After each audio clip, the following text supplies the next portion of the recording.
I've taken myself from being broke, living a life of quiet desperation, to living a life that most people only ever dream of. And I think one of the most important factors of that journey is every step of the way I had a goal. In the early days on that journey, my goal was very simple. It was what I call a need goal. We need to achieve something that takes the pressure off, enable me to give the kids a few nice things and give me breathing space. And I think every single one of us has a need goal.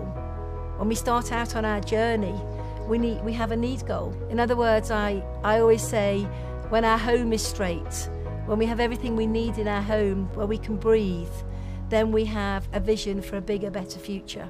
And I remember specifically the time on my journey when I reached that moment where I thought I can breathe. For the first time in many years, I can just breathe, and now I can think about where I want to go. And at that moment, I realized there were things I wanted. And that's the next part of goal setting. Once the need is met, we look for the want. What do you want to achieve? And for me, I had some big want goals. I wanted to give my children private education, but I could never afford it. I wanted to live in a beautiful home, and I knew exactly what kind of house that was. I wanted to drive a nice car, a safe car. I wanted to travel the world, and I wanted complete financial freedom. Those want goals had to take a form that became visual.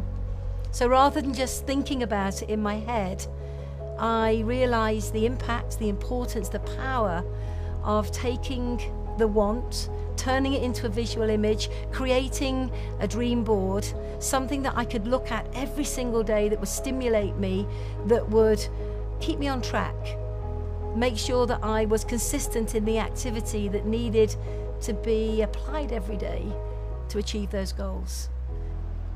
But a large part of that journey and who I am today has been my ability to become an effective goal setter.